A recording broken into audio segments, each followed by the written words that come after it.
Bonjour tout le monde, je suis très content de vous retrouver. Écoutez, on vient de terminer une belle série, Discipline de la grâce. J'espère qu'à travers cette série-là, on a réussi à changer un petit peu notre manière de voir ces disciplines-là. Ça prend un effort, ça prend du temps, mais vraiment de voir qu'on va épuiser une grâce pour notre âme, que c'est là qu'on va se ressourcer. On ne va pas là pour faire un devoir, on va là pour rencontrer notre Dieu. Et j'espère que ça a changé un peu votre perspective, puis que cette année, en 2021, l'Église de l'Espoir va chercher à marcher selon l'Esprit. Non selon la chair, pas en essayant de faire un paquet de devoirs religieux, mais vraiment en cherchant à être rempli de l'Esprit de Dieu. À l'écoute, on va puiser dans ces disciplines de la grâce à tous les jours. Et ce matin, moi je suis super content, on retourne dans l'Évangile de Jean.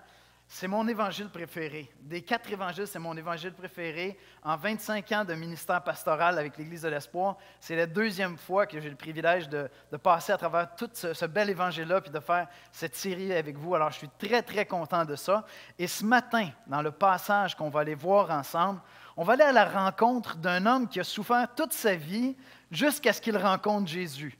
Et ça ne veut pas dire qu'il n'y a pas de souffrance après, mais on ne connaît pas la suite de son histoire. C'est un homme qui a beaucoup souffert et je veux attirer votre attention pour que vous soyez attentifs dans la lecture du passage.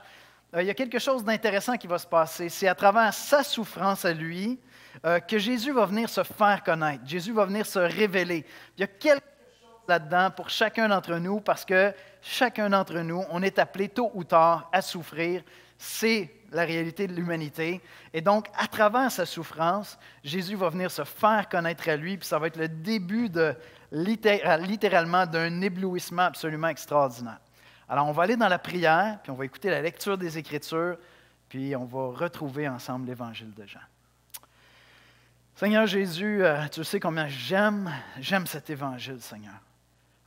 Tous les livres de la Bible sont inspirés, mais celui-là m'a toujours parlé particulièrement. J'ai l'impression d'accéder à la profondeur de ta pensée. J'ai l'impression de rentrer dans l'intimité de ta relation avec ton Père. J'aime tellement ton humanité dans ton contact avec les gens qui souffrent à travers cet évangile-là. Puis ta manière de confronter aussi les religieux, les gens qui regardent de haut parce qu'eux pensent connaître Dieu. Merci pour ce passage, Seigneur, tu m'as fait du bien à moi. Tu as fait du bien à mon âme cette semaine à travers ce passage. Et tu connais la prière de mon cœur, Seigneur, ça fait déjà plusieurs jours que je te le demande. Je te demande de venir faire du bien à ton Église, de venir parler, de venir instruire, de venir édifier, de venir consoler, de venir éclairer. Toi, la lumière du monde, viens éclairer les hommes et les femmes qui souffrent, mes frères et sœurs dans la foi, dans l'Église qui souffre aussi, Seigneur. Viens nous parler de toi, puis viens nous montrer comment tu te manifestes à travers même nos souffrances. C'est en ton précieux nom qu'on prie. Amen. Amen. On va écouter la lecture des Écritures.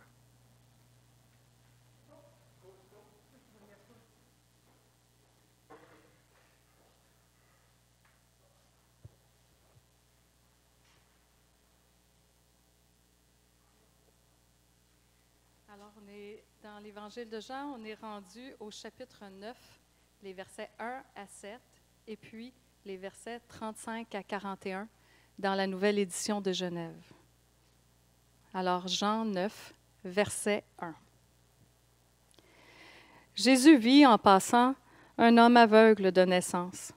Ses disciples lui posèrent cette question, « Rabbi, qui a péché, cet homme ou ses parents, pour qu'il soit né aveugle ?» Jésus répondit, « Ce n'est pas que lui ou ses parents aient péché, mais c'est afin que les œuvres de Dieu soient manifestées en lui. Il faut que je fasse, tandis qu'il est jour, les œuvres de celui qui m'a envoyé. La nuit vient où personne ne peut travailler. Pendant que je suis dans le monde, je suis la lumière du monde. » Après avoir dit cela, il cracha à terre et fit de la boue avec sa salive. Puis il appliqua cette boue sur les yeux de l'aveugle et lui dit, « Va et lave-toi au réservoir de Siloé, nom qui signifie « envoyé ». Il y alla, se lava et s'en retourna, voyant clair. Verset 35. Jésus apprit qu'il l'avait chassé et l'ayant rencontré, il lui dit, « Crois-tu au Fils de Dieu? » Il répondit, « Et qui est-il, Seigneur, afin que je croie en lui? » « Tu l'as vu, lui dit Jésus, et celui qui te parle, c'est lui. Et il dit, je crois, Seigneur. Et il l'adora. Puis Jésus dit, je suis venu dans ce monde pour un jugement, pour que ceux qui ne voient point voient, et que ceux qui voient deviennent aveugles. Quelques pharisiens qui étaient avec lui, ayant entendu ces paroles, lui dirent, nous aussi, sommes-nous aveugles? Jésus leur répondit, si vous étiez aveugles, vous n'auriez pas de péché. Mais maintenant vous dites, nous voyons.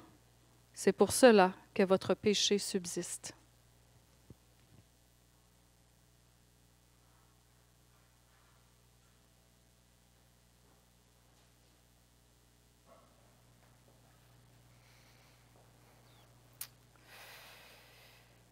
La souffrance. La souffrance, c'est une expérience commune à tous les êtres humains, comme je disais tantôt avant le passage. En fait, tu pourrais probablement écrire l'histoire de ta vie à travers les moments de souffrance dans ta vie. Ce n'est pas comme l'histoire qu'on voudrait écrire, mais nos vies sont ponctuées de souffrance. À toutes sortes de moments. Il y en a chez qui c'est presque omniprésent toute leur vie. Des souffrances physiques, des handicaps. D'autres personnes, ça va être de la souffrance psychologique. Mais chacun d'entre nous, on est appelé à souffrir. C'est un des éléments les plus communs de l'expérience humaine. Tout le monde est appelé à souffrir d'une manière ou d'une autre, que ce soit des souffrances physiques, des souffrances psychologiques, des souffrances relationnelles. La souffrance fait partie de l'expérience humaine. Puis je dirais que depuis 2 ans, la Terre, les êtres humains sur la Terre, souffrent beaucoup plus qu'il y a 2 ans. 1 an et demi.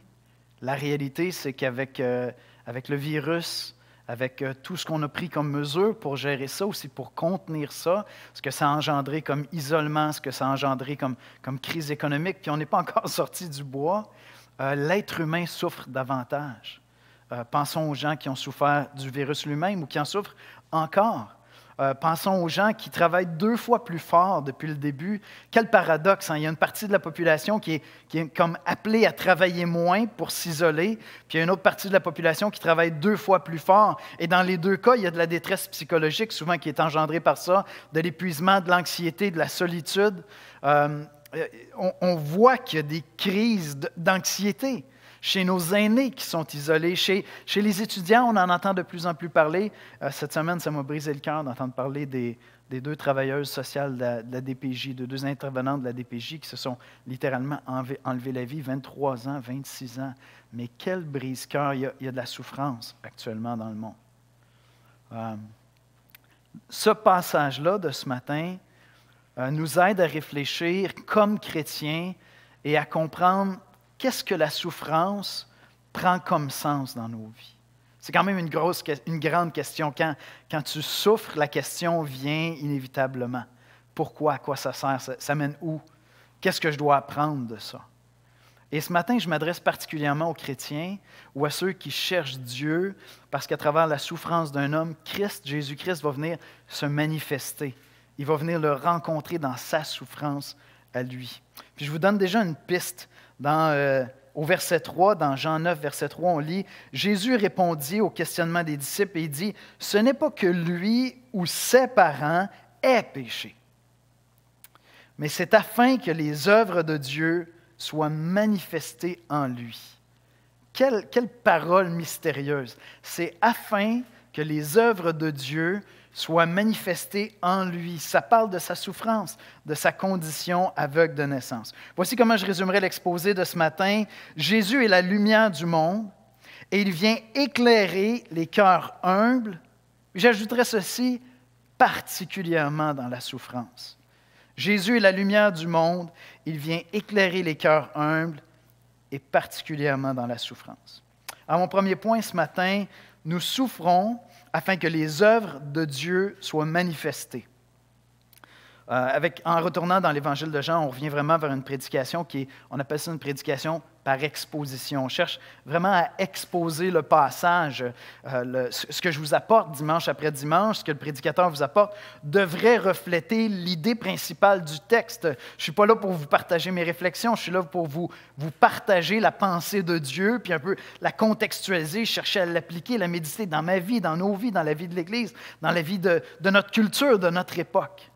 Le sujet principal de ce passage-là, c'est Jésus-Christ. Ce n'est pas l'homme qui est aveugle de naissance, c'est Jésus le sujet principal. Puis en somme, ce qui est en train de nous illustrer à travers ça, c'est que dans cette rencontre avec cet homme qui souffre, Jésus va venir se révéler un peu plus. Il va venir révéler sa personne, il va venir révéler sa mission. On a une image à travers ça. Jésus avait, en fait, l'évangile de Jean commence avec cette idée que Dieu, le Fils qui vient dans le monde, est la lumière qui vient éclairer tous les hommes. Dans Jean 8, il s'était déjà présenté lui-même comme la lumière qui vient pour éclairer les hommes, qui vient dans le monde. Et on a une espèce de métaphore à travers ça. Tu as un homme qui est aveugle de naissance, il ne voit absolument rien, il ne peut pas voir Jésus, il n'a jamais rien vu depuis sa naissance, et puis il va rencontrer Jésus, et Jésus, qui est la lumière du monde, va venir lui donner la vue physique. Mais c'est juste le début du miracle pour lui. C'est le début d'un vrai et profond miracle. Le recouvrement de sa vue physique est juste le commencement. Parce que plus le passage va avancer, plus son histoire à lui va se développer, plus il va voir Jésus-Christ pour ce qu'il est vraiment. Et puis, paradoxalement, ceux qui prétendent voir, eux autres, ils voient toujours clair, comprennent tout, maîtrisent toutes choses, connaissent Dieu, connaissent la Bible, peuvent tout l'interpréter, vont être de plus en plus aveugles à l'égard de Jésus. Donc, celui qui ne voit pas, qui est complètement aveugle, découvre Christ de plus en plus, et ceux qui pensent voir sont tellement éblouis par la grandeur de Christ qu'ils en viennent à perdre la vue complètement, spirituellement. C'est vraiment une très, très belle métaphore. Mais avant d'aller là, dans mon deuxième, troisième point, on va vraiment s'arrêter sur Jésus puis la révélation de Jésus. J'étais frappé en étudiant le passage cette semaine de voir la relation entre la révélation de la personne de Christ, comment Jésus vient se faire connaître à nous, et puis la souffrance humaine. C'est à cause de la question des disciples et la réponse de Jésus que j'ai été intrigué. Donc, mon premier point, c'est « Nous souffrons afin que les œuvres de Dieu soient manifestées ». Au verset 1 et 2, on lit « Jésus vit en passant un homme aveugle de naissance. Ses disciples lui posèrent cette question. « Maître, Rabbi, qui a péché, cet homme ou ses parents, pour qu'il soit né aveugle? » Puis, ils sont en train de poser une question dans un sens que tout le monde se pose. Quand il y a de la souffrance qui survient dans ta vie, quand il y a de la souffrance qui survient dans ma vie, quand il y a de la souffrance qui survient dans la vie de quelqu'un, généralement, il y a des gens qui vont se sentir coupables. Généralement, il y a des gens qui vont commencer à se poser des questions. Est-ce que c'est de ma faute? Qu'est-ce que j'ai fait? Je vous donne un exemple complètement banal. J'ai un beau diachylon ici. Cette semaine, j'étais en train de couper des oignons, puis j'ai décidé d'ajouter à mes oignons, par inadvertance, une tranche de ballonné. Je me suis littéralement enlevé une petite tranche de ballonné. Ça va prendre des semaines à guérir, là. C'est comme, il n'y avait plus rien à fermer, d'accord? Fait que, excusez-moi pour les cœurs sensibles, je n'irai pas plus loin. Mais c'est bête, tu es en train de faire le souper, tu es en train de couper des oignons, tac, tac, tac. Là, ça fait mal. Puis là, comme, après, ce qui vient dans ma tête, c'est « Mais pourquoi tu as fait ça? Pourquoi tu as fait ça? » Non, mais t'es bien nono. C'est tes outils, ça. Tu travailles avec ça. Là, qu'est-ce que tu vas faire? C'est comme là, tu ne peux pas couper ailleurs, tu sais. Puis c'est banal, mais c'est littéralement ça. Il arrive un accident, puis tout de suite, je suis en train de me dire, OK, c'est-tu de ma faute? Pourquoi j'ai fait ça? Non, mais c'est bien nono d'avoir fait ça. C'est banal. La souffrance entraîne ce questionnement-là. Puis c'est un questionnement qui est parfois justifié. Je veux dire, il y a des souffrances qui sont littéralement dues à notre bêtise. Il y a des contraventions qui sont bien méritées, il y a des contraventions qui sont accidentelles, il y a des accidents de voiture que c'est par complète inadvertance, c'est un moment de distraction, puis il y en a d'autres qui sont créés parce qu'il y a quelqu'un qui a une rage au volant, qui est fâché, qui n'est pas à son affaire, puis là, il y a un accident qui est occasionné. Donc, c'est correct de se poser des questions, mais finalement, ce qu'on voit avec ce passage-là, c'est que bien souvent, on n'a pas la réponse. Parce que ce que les Écritures nous disent, c'est que toutes les souffrances dans le monde sont liées au péché. Maintenant, sauvez-vous pas, décrochez pas, restez avec moi. C'est la grande question du livre de Job. Vous irez lire Job, d'accord? Quand je dis que toutes les souffrances dans le monde sont liées au péché, bien quand je vais au début de la Bible, dans Genèse 1, 2, 3, Il n'y a pas de souffrance qui attend l'humanité au départ. L'être humain est né pour vivre heureux. L'être humain est créé pas pour mourir, pas pour pécher, ni pour être malade. Et ce que les Écritures nous apprennent, puis je veux juste dire ceci, si vous dites, c'est bien bizarre cette histoire-là, oui, mais en même temps, cette espèce de contrariété qu'on a face à la mort, ce désir-là de vivre sans maladie, tout ça, c'est un écho de ce qu'on est depuis notre création. C'est une aspiration à un monde où il n'y a plus de souffrance. Moi, je prétends que ça, c'est un indice que la Genèse me dit la vérité sur l'être humain, puis sur ce qu'on est fondamentalement. Nous aspirons à l'éternité parce qu'on a été créés pour l'éternité. Mais ce que les Écritures me disent, c'est que l'être humain a péché, s'est rebellé contre Dieu, et s'en est suivi, je veux dire, une tonne de souffrance. À cause du péché vient la mort de l'être humain. Dieu ne lui permettra pas de vivre éternellement pécheur, autodestructeur, méchant, cruel, meurtrier. Non, il va arrêter ça. Il va suivre la mort, la maladie, les péchés. Les souffrances qui sont occasionnées par mes propres péchés dans ma vie, puis lorsque moi je pêche, souvent il y a des conséquences pour les gens autour de moi, il y a de la souffrance qui vient avec ça. Donc, dans un sens, la question que les disciples posent, de dire, oui, mais c'est de la faute de qui? C'est qui a péché pour qu'il soit aveugle de naissance? Bien, dans un sens, ça tient, mais en même temps, Jésus dit, écoute, tu n'auras pas toujours la réponse à ta souffrance par une faute personnelle. Il y a des souffrances où tu vas dire « je souffre parce que cette personne-là m'a fait du mal. Je souffre parce que j'ai fait une bêtise. » D'autres fois, tu n'as aucune idée pourquoi. Et ce que Jésus est en train de faire dans le passage ici, il est en train de dire « écoutez, c'est peut-être pas ça la question la plus importante. » C'est bien de réaliser qu'il y a certaines souffrances dans nos vies qui sont dues à notre bêtise, puis je devrais me repentir de ça, je devrais me détourner de cette bêtise-là. Je devrais aller à Dieu puis dire « je suis désolé Seigneur », puis si ça a occasionné de la souffrance pour d'autres, je devrais aller les voir puis leur dire « je vous demande pardon, je suis vraiment désolé, j'ai manqué ». C'est correct, mais bien souvent, pour beaucoup de nos souffrances, il n'y en a pas de réponse. Je n'ai pas la réponse. Puis Jésus est en train de dire « oui, mais la réponse se trouve peut-être ailleurs ». La réponse, c'est peut-être tout simplement que Dieu veut venir manifester ses œuvres à travers ta souffrance. C'est le cas pour cet homme-là. C'est le cas pour cet homme-là. Puis ce que je suis en train de vous suggérer, c'est qu'à travers toutes nos souffrances, Dieu veut manifester son œuvre. Si tu es chrétien, tu sais que toute chose concourt au bien de ceux qui aiment Dieu. C'est ce que la parole de Dieu nous dit, que Dieu est souverain. Et je suis en train de te dire que toutes nos souffrances, même celles qui sont occasionnées par mes péchés, bien, je suis appelé à m'en repentir puis à découvrir Christ dans ma repentance. Dieu va venir manifester son œuvre à travers ça. Donc, je vous invite à réfléchir à ça alors qu'on va voir ce qui va se passer avec cet homme aveugle de naissance. Puis, imaginez avec moi un instant que cet homme-là qui est guéri miraculeusement, après avoir recouvré la vue, il devait avoir une joie absolument extraordinaire. Quelqu'un lui rapporte la réponse de Jésus. Pourquoi est-ce qu'il est aveugle? Est-ce que c'est de sa faute, la faute de ses parents? Non, c'était pour que Dieu vienne manifester ses œuvres. C'est drôle, cette semaine, j'étais là, je méditais le texte, puis je me suis dit, attends un peu, là. Il me semble qu'il aurait pu, en bon québécois, péter sa coche. Tu es en train de me dire, c'est un adulte, OK? Parce que les parents vont dire qu'il est assez grand pour rendre compte de lui-même, fait que c'est un adulte. Tu es en train de me dire que je suis aveugle de naissance juste pour qu'il se passe ça? Je suis quoi, moi, dans l'univers? Un pion? Imaginez qu'il aurait dit, OK, merci Jésus, mais ça s'arrête ici. Tu m'as guéri, mais si moi je suis juste un pantin et qu'une vie de souffrance sert juste à ça, je ne veux rien savoir de Dieu. Imaginez que dans une forme d'orgueil, il se soit rebellé contre Dieu, au lieu d'être humble puis reconnaissant, son histoire se serait arrêtée là, alors que son histoire est absolument extraordinaire. Juste, je vous laisse réfléchir à ça, parce que c'est notre combat souvent devant un Dieu aussi grand qui permet des choses difficiles dans nos vies.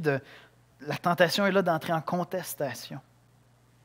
Puis je veux juste vous faire remarquer que dans le passage, Jésus lui-même, et là, si vous êtes familier un peu avec l'Évangile de Jean, je veux dire, Jésus, c'est Dieu fait homme. C'est Dieu le Fils qui s'est incarné. Dieu lui-même est soumis au Père qui est souverain dans ça. Au verset 3, au verset un tout petit peu plus loin, au verset 4, je m'excuse. Jésus va dire ceci, « Il faut que je fasse, tandis qu'il est jour, les œuvres de celui qui m'a envoyé.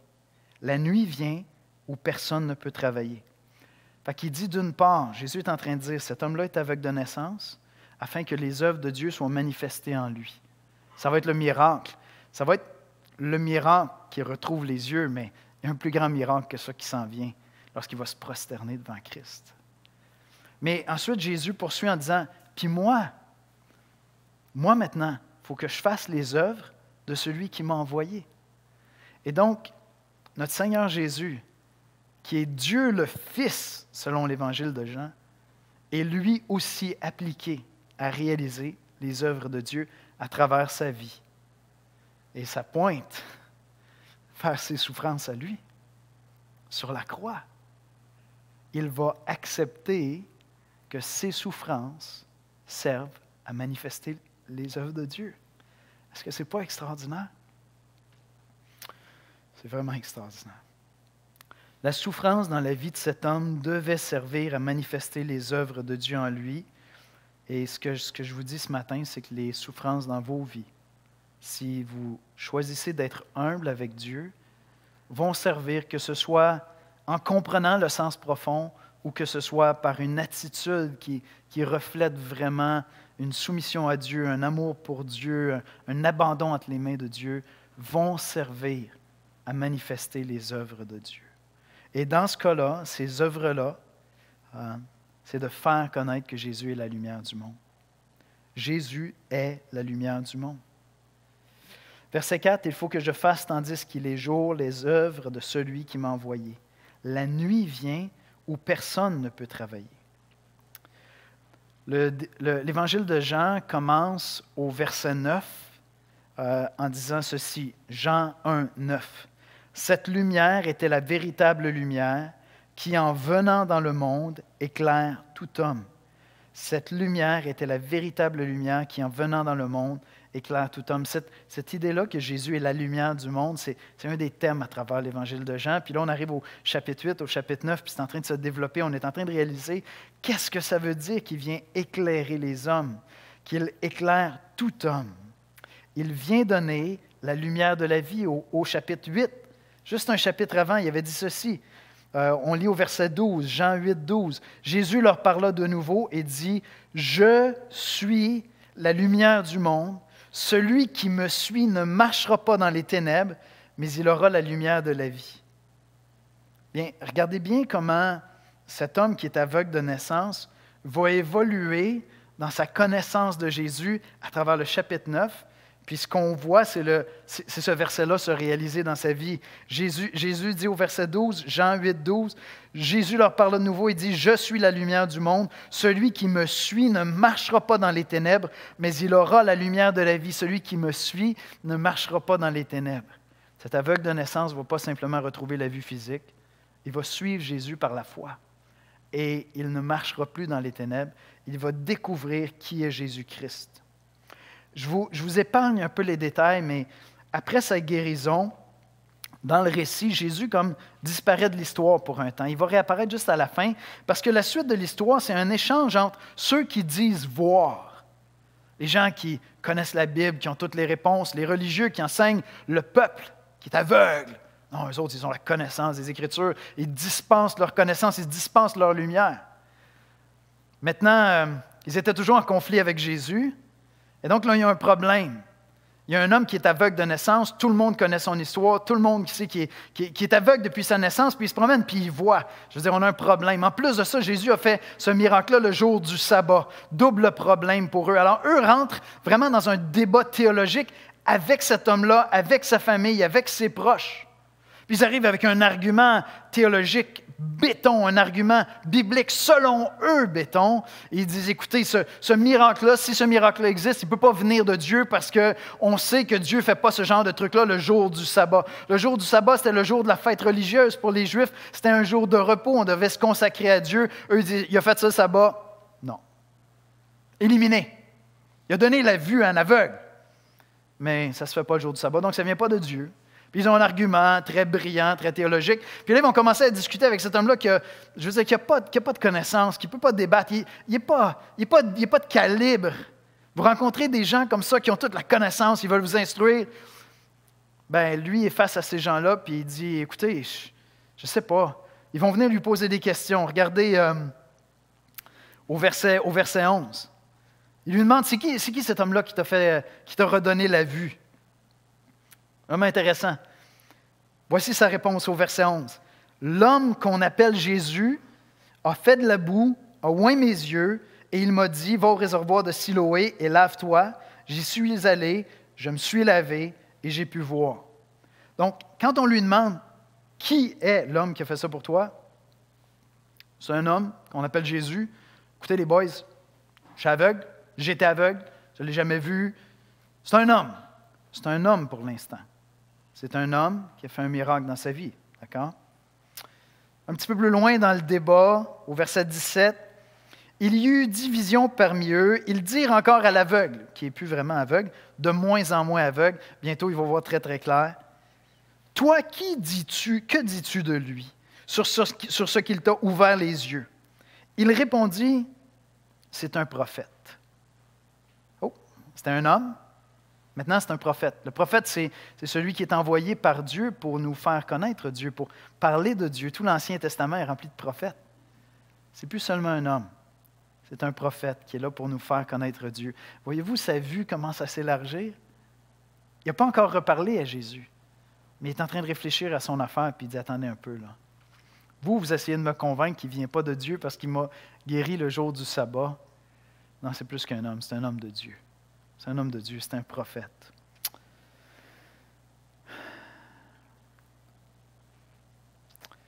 Verset 30. Cet homme leur répondit, « Il est étonnant que vous ne sachiez d'où il est. » Parce qu'ils vont continuer le débat et ils vont dire, « Cet homme-là ne peut pas venir de Dieu. Il a fait un miracle le jour du sabbat, il ne peut pas venir de Dieu, il vient du diable. » Puis lui, il leur dit, sans grands arguments bibliques, juste par déduction, cet homme leur répondit, « Il est étonnant que vous ne sachiez d'où il est, et cependant il m'a ouvert les yeux. Nous savons que Dieu n'exauce point les pécheurs. Mais si quelqu'un l'honore et fait sa volonté, il l'exauce. Jamais on n'a entendu dire que quelqu'un ait ouvert les yeux d'un aveugle-né. Si cet homme ne venait pas de Dieu, il ne pourrait rien faire. » C'était un homme, c'est devenu un prophète. Non seulement c'est un prophète, mais ce n'est pas un pécheur. Il vient de Dieu. Et il y a quelque chose d'extraordinaire qui se passe dans la suite du passage. Jésus va aller à sa rencontre et il va lui dire, Jésus va le trouver. C'est ça que le passage dit. Jésus le trouva littéralement. Lorsqu'on va dans le grec, c'est ça que ça veut dire, c'est qu'il est allé le chercher. Puis il est allé compléter cette révélation-là de sa personne. Intéressant, hein? Il a été humble. Jésus est allé le trouver et il a complété de se faire connaître à lui. Jésus vient, le rencontre et il dit, qui est le Fils de Dieu selon toi? Cet homme-là qui ne prétend pas avoir toute la connaissance du monde, contrairement au chef religieux, dit, écoute, je ne sais pas. Je ne sais pas, je commence à deviner qui tu es, toi. Tu es un homme de Dieu, tu es quelqu'un qui est envoyé par Dieu, tu n'es pas un pécheur, tu es un prophète. Mais qui est le Fils de Dieu? Jésus lui répond, c'est celui qui te parle, c'est moi. Et regardez bien ce qui se passe à la fin, au verset 38. Il dit, je crois Seigneur, et il l'adora. Et dans le grec, le mot adorer qui est là, c'est il se prosterna. Littéralement, il s'est jeté à terre, et il s'est mis à adorer Jésus. Puis c'est intéressant, dans le récit de Jean, il y a quelqu'un d'autre qui va faire ça à la toute fin de l'évangile de Jean. c'est un des disciples de Jésus, c'est Thomas. Et donc, Jésus est en train de se faire connaître de plus en plus. L'homme qui était aveugle de naissance, qui voit maintenant, reconnaît que Jésus est le Fils de Dieu, mais il ne réalise pas qu'il est Dieu le Fils. Et Thomas va faire le même geste, il va se prosterner, il va l'adorer et il va déclarer « Mon Dieu, mon Seigneur et mon Dieu ». C'est Jésus qui est en train de se faire connaître, se révéler tranquillement, la lumière du monde qui vient éclairer les hommes. Et ça m'amène à mon dernier point ce matin. Jésus éclaire les humbles, puis littéralement, il aveugle les orgueilleux. Fait que ce passage-là est là pour nous amener à se positionner. Est-ce que je vais être dans le camp des docteurs de la loi qui sont les grands philosophes de l'époque, ceux qui ont la connaissance, ceux qui connaissent la révélation, ceux qui ont toutes les réponses? Ou est-ce que je vais être comme cet homme-là qui est très conscient qu'il est entièrement mal pris dans la vie, il est aveugle, il n'a pas les réponses. Être aveugle à l'époque, ça voulait dire être mendiant, ça voulait dire être sans ressources. Et devant cette grâce que Jésus lui fait, il n'y a aucune rébellion dans son cœur, réalisant que toute cette souffrance-là avait servi finalement à ce que Jésus se fasse connaître en faisant un autre des miracles de Jésus. Bien, il va rester humble devant Dieu. Puis plus il va avancer, plus sa reconnaissance, son admiration, sa connaissance de la personne de Jésus va grandir, jusqu'à ce qu'il en vienne littéralement à l'adorer. Mais cet homme-là était humble. Voyez-vous, quand je disais dans Jean 8, 12, il dit « Celui qui va croire en moi, qui va recevoir la lumière, celui qui va me suivre, va avoir la lumière de la vie. » Cet homme qui est humble a trouvé la lumière de la vie. Non seulement pour cette vie, puis il avait la vue pour compléter les années sur terre. Non, il a vu celui qui est le Christ, celui qui donne la vie éternelle. Puis d'un autre côté, vous avez ces hommes qui prétendent avoir toute la connaissance, qui, lorsqu'ils arrivent devant le Fils de Dieu, au lieu de s'humilier puis de prendre une posture, une attitude où ils vont juste apprendre ce que Dieu a leur enseigné, ils commencent à débattre avec Dieu, commencent à débattre avec lui, commencent à rejeter Dieu le Fils qui vient se révéler à eux, qui vient leur faire connaître le Père. Leur orgueil les amène littéralement à rejeter Dieu. Ils n'en ont pas conscience parce qu'ils croient posséder la vérité. Fait que ce passage-là nous oblige tous à se positionner. C'est vrai si tu n'es pas chrétien, tu es en train de chercher Dieu. Tu es en train d'explorer le christianisme, tu te dis « Ouais, ok, peut-être, je vais lire la Bible, tout ça. » Puis là, il y a des choses qui te choquent, qui te brassent, qui te troublent. Tu vois des choses dans le monde, tu vois des gens qui souffrent, puis tu n'arrives pas comme à fitter ça ensemble, ces deux morceaux-là, Dieu souverain, puis la souffrance des hommes, puis qu'est-ce que tu vas faire avec ça? Est-ce que tu vas avoir l'attitude humble de l'aveugle de naissance qui, après avoir recouvré la vue, après que sa souffrance ait pris tout un sens, il a trouvé plus qu'un sens à sa souffrance, il a trouvé le sens de la vie, il a trouvé Dieu, le Fils. Ou est-ce que tu vas rejeter ce Dieu-là, entrant en guerre avec lui, débattant avec lui, parce que toi, tu as la vérité. Il ne peut pas se faire connaître à toi selon ses termes et conditions. Non, toi, tu as la sagesse. Bien, à celui qui reconnaît qu'il est aveugle, Jésus donne la vie. À celui qui croit avoir la vue, Jésus est tellement éblouissant qu'ils en perdent la vue, puis restent centrés sur leur connaissance imbue d'eux-mêmes. Et c'est comme ça que ce passage-là se conclut.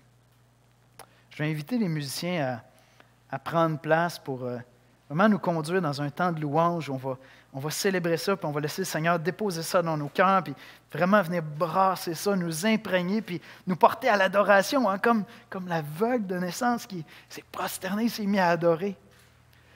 Mais je termine avec une autre perle qui est là, qui est dans le passage, puis sur la première lecture, ça m'a frappé. Je dis « Oh, wow! Ta parole est tellement belle, Seigneur Jésus, ça m'inspire. » Verset 5, Jean 9, 5. Regardez ce que Jésus dit. Ça laisse un point d'interrogation. Pendant que je suis dans le monde, je suis la lumière du monde. C'est clair dans le passage qu'il est en train de dire qu'il ne sera pas là tout le temps. Il n'est plus là. Il n'y a plus de lumière dans le monde. Et j'ai lu le passage et j'ai dit, c'est intéressant, hein? Pendant que tu es dans le monde, tu es la lumière du monde, puis tu donnes la lumière à ceux qui ne voyaient pas. Je vous amène dans un autre évangile, dans l'évangile de Matthieu, puis c'est Jésus qui parle. Il parle à ses disciples, puis il leur dit, « Vous êtes la lumière du monde. » Une ville située sur une montagne ne peut être cachée. On n'allume pas une lampe pour la mettre sous le boisseau, mais on la met sur le chandelier et elle éclaire tous ceux qui sont dans la maison. Que votre lumière luise dans les ténèbres. Luise ainsi devant les hommes afin qu'ils voient vos bonnes œuvres et qu'ils glorifient votre Père qui est dans les cieux. Je ne sais pas quelle souffrance tu as vécue dans ta vie. Je ne sais pas quelle souffrance tu vis maintenant. Je porte plusieurs personnes de l'Église en ce moment dans la prière parce que je connais un peu votre souffrance. Puis lorsque la souffrance vient dans nos vies, on part sur des grandes questions. C'est de la faute à qui? On se sent coupable. On cherche. Ce que ce passage-là nous a montré, ce que Jésus nous a révélé, c'est qu'en fait, si tu es chrétien, il veut prendre tes souffrances, puis il y a une œuvre divine qu'il veut manifester à travers toi. Et si tu connais Jésus-Christ, tu es la lumière du monde parce que tu possèdes cette lumière-là en toi. Tu as connu Christ. Et il veut se servir de ces souffrances-là qu'il permet dans ta vie, quelle qu'en soit la cause d'origine, pour manifester des œuvres divines, pour venir se glorifier. En ce matin, on va aller dans l'adoration et ma prière, honnêtement, ma prière, c'est que Dieu prenne tes souffrances, puis que par son esprit, il vienne convaincre ton cœur qu'il y a quelque chose de beau et de glorieux qu'il veut faire à travers ça. C'est ça que Dieu fait. Il prend des choses malheureuses, puis il fait des miracles avec ça. On va prier. Seigneur Jésus, on vient dans ta présence ce matin. L'Église n'est pas réunie physiquement, Seigneur, mais par ta puissance, avec l'aide des technologies, on est ensemble, Seigneur. Puis on vient t'adresser notre adoration, on vient t'adresser nos louanges, on vient t'apporter, Seigneur, nos souffrances, mais dans cette perspective extraordinaire où nous croyons, Seigneur Jésus, que tu peux manifester les œuvres de Dieu en nous. Si humblement, Seigneur, on accepte que tu as permis ça et on croit en toi. On fixe les regards sur celui qui est la lumière du monde. Seigneur, je te prie pour ceux qui souffrent et qui sont dans les pourquoi, les comment, qu'est-ce qui se passe. Viens leur parler de toi, Seigneur. À travers leur souffrance, détourne leur regard un instant d'eux-mêmes pour les amener à vraiment te regarder toi, Seigneur. Et découvrir comment tu veux manifester une œuvre divine, comment tu veux manifester ta personne, Jésus. Parce qu'après tout, c'est pas notre histoire, c'est ton histoire que nous racontons. Je te prie, Seigneur, pour ceux qui souffrent et qui ne te connaissent pas vraiment encore, sont peut-être encore aveugles spirituellement, Seigneur. Mais ils ont besoin que tu viennes, comme l'apôtre Paul, faire tomber les écailles de leurs yeux pour qu'ils puissent découvrir que tu es Dieu le Fils de Dieu, le Sauveur des hommes. Viens, Seigneur, et par ton esprit, viens éclairer, illuminer les yeux de leur cœur pour qu'ils puissent découvrir ta beauté, ta majesté, Seigneur Jésus. Seigneur Jésus, nous t'adorons. Nous t'adorons. Amen.